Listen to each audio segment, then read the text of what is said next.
اور نیزے کی نوک ابی بن خلف کی گردن میں بہت ہی آہستہ سے چبو دی۔ مطلب یہ کہ نیزہ اس قدر آہستہ چبویا کہ اس کے خون بھی نہ نکلا، مگر اس ہلکی سی خراش ہی سے وہ بری طرح چیختا ہوا وہاں سے بھاگا۔ وہ کہہ رہا تھا، خدا کی قسم، محمد نے مجھے مار ڈالا۔ مشرکوں نے اسے روکنے کی کوشش کی اور کہا، تو بہت چھوٹے دل کا نکلا، تیری عقل جاتی رہی، اپنے پہلو میں تیر لیے پھرتا ہے، تیر اندازی کرتا ہے اور تجھے کوئی زخم بھی نہیں آیا، لیکن چیخ کتنا رہا ہے، ایک معمولی سی خراش ہے، ایسی خراش پر تو ہم اف بھی نہیں کرتے۔ اس پر ابی بن خلف نے درد سے کراہتے ہوئے کہا، لات اور عزیٰ کی قسم، اس وقت مجھے جس قدر شدید تکلیف ہو رہی ہے، اگر وہ ذی المجاز کے میلے میں سارے آدمیوں پر بھی تقسیم کر دی جائے تو سب کے سب مر جائیں۔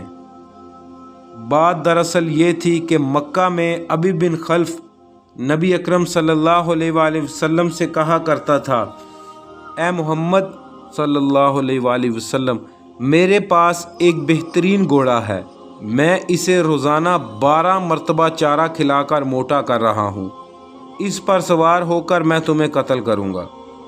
اس کی بکواس سن کر حضور صلی اللہ علیہ وآلہ وسلم فرماتے تھے، انشاءاللہ میں خود تجھے قتل کروں گا۔ اب جب اسے آپ صلی اللہ علیہ وآلہ وسلم کے ہاتھوں خراش پہنچی تو اس کی ناقابل برداشت تکلیف نے اسے چیخنے پر مجبور کر دیا۔ وہ بار بار لٹ پٹ ہو رہا تھا اور کسی ذبح کیے ہوئے بیل کی طرح ڈکرا رہا تھا۔ اس کی تکلیف کو دیکھتے ہوئے اس کے کچھ ساتھی اسے ساتھ لے کر مکہ کی طرف روانہ ہوئے، لیکن اس نے رستے ہی میں دم توڑ دیا۔ ایک حدیث میں آتا ہے، وہ شخص جسے نبی نے قتل کیا ہو یا جسے نبی کے حکم سے قتل کیا گیا ہو، اسے اس کے قتل کے وقت سے قیامت کے دن تک عذاب دیا جاتا رہے گا۔ اللہ اکبر۔ ایک اور حدیث کے الفاظ یہ ہیں، سب سے زیادہ سخت عذاب اسے ہوتا ہے جسے نبی نے خود قتل کیا ہو۔ احد کی لڑائی شروع ہونے سے پہلے ایک فتنہ باز کافر ابو عامر نے جگہ جگہ گڑھے کھود دیے تھے تاکہ مسلمان بے خبری میں ان میں گر جائیں اور نقصان اٹھاتے رہیں۔ یہ شخص حضرت حنظلہ رضی اللہ تعالیٰ عنہ کا باپ تھا، اور حضرت حنظلہ رضی اللہ تعالیٰ عنہ وہ ہیں جنہیں فرشتوں نے غسل دیا تھا۔ سبحان اللہ۔ لڑائی جاری تھی کہ حضور اکرم صلی اللہ علیہ وآلہ وسلم ایک گڑھے میں گر گئے۔ حضرت علی رضی اللہ تعالیٰ عنہ نے آپ صلی اللہ علیہ وآلہ وسلم کو گرتے دیکھا۔ انہوں نے آگے بڑھ کر فوراً آپ صلی اللہ علیہ وآلہ وسلم کو دونوں ہاتھوں پر لے لیا۔ حضرت طلحہ بن عبید اللہ رضی اللہ تعالیٰ عنہ نے آپ صلی اللہ علیہ وآلہ وسلم کو اوپر اٹھا کر باہر نکالا۔ آپ صلی اللہ علیہ وآلہ وسلم جب گھڑے میں گرے تو ابن کمیہ نے آپ صلی اللہ علیہ وآلہ وسلم پر پتھر برسائے۔ ان میں سے ایک پتھر آپ صلی اللہ علیہ وآلہ وسلم کے پہلو میں لگا۔ عتبہ بن ابی وقاص نے بھی آپ صلی اللہ علیہ وآلہ وسلم کو پتھر مارا۔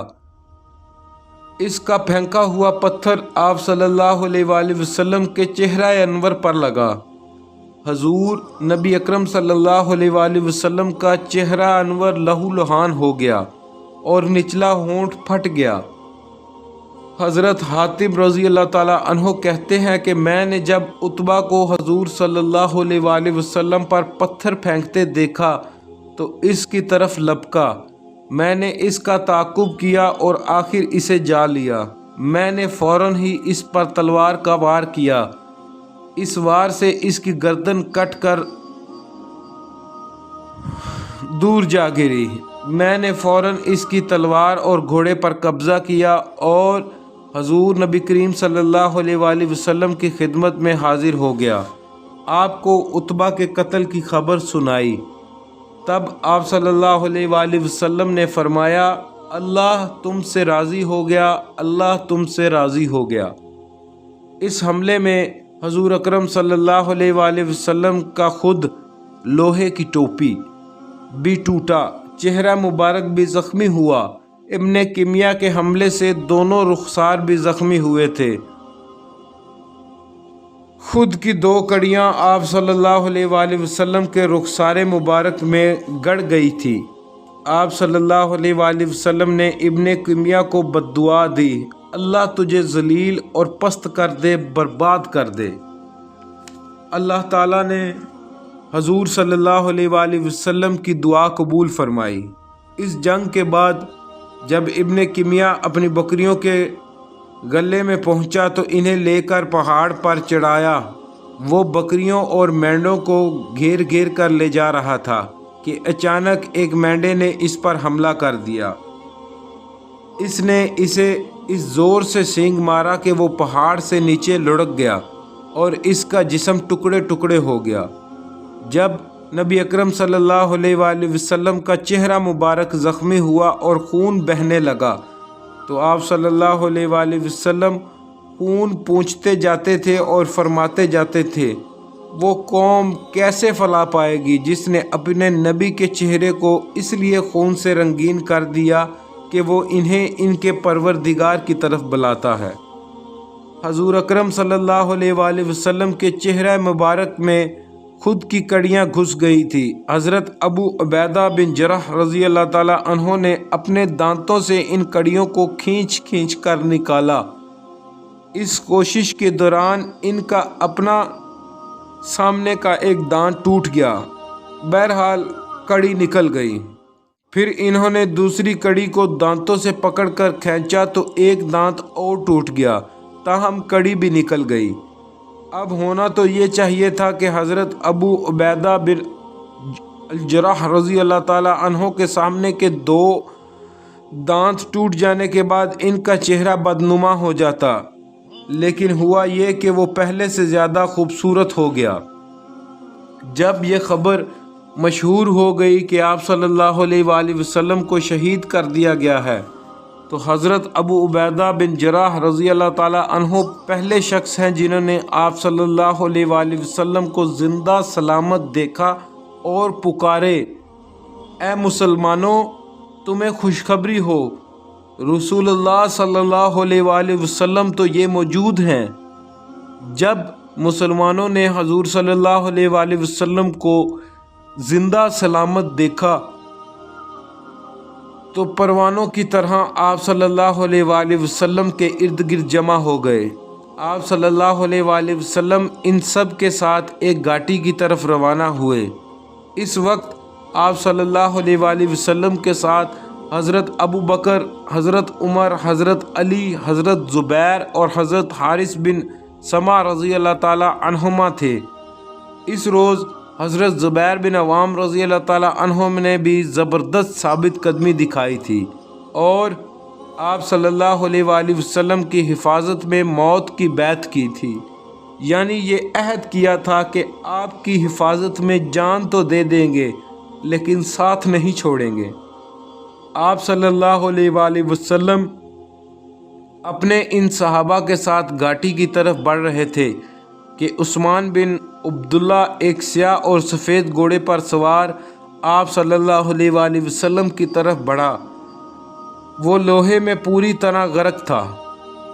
آپ اس کی آواز سن کر رک گئے۔ اسی وقت عثمان بن عبداللہ کے گھوڑے کو ٹھوکر لگی، وہ ایک گڑھے میں گر گیا۔ ساتھ ہی حضرت حارثہ بن سما رضی اللہ تعالیٰ عنہ اس کی طرف لپکے اور اپنی تلوار سے اس پر وار کیا۔ اس نے تلوار کا وار روکا۔ تھوڑی دیر دونوں طرف سے تلواریں چلتی رہیں، پھر اچانک حضرت حارث نے اس کی تلوار اس کے پیر پر تلوار ماری، وہ زخم کھا کر بیٹھ گیا۔ حضرت حارث رضی اللہ تعالیٰ عنہ نے ایک بھرپور وار کر کے اس کا خاتمہ کر دیا۔ اس پر حضور صلی اللہ علیہ وآلہ وسلم نے فرمایا، اللہ کا شکر ہے جس نے اسے ہلاک کر دیا۔ اسی وقت عبداللہ بن جابر عامری نے حضرت حارث رضی اللہ تعالیٰ عنہ پر حملہ کر دیا۔ اس کی تلوار حضرت حارث رضی اللہ تعالیٰ عنہ کے کندھے پر لگی، کندھا زخمی ہو گیا۔ ان لمحات میں حضرت ابو دجانہ رضی اللہ تعالیٰ عنہ نے عبداللہ بن جابر پر حملہ کر دیا اور اپنی تلوار سے اسے ذبح کر ڈالا۔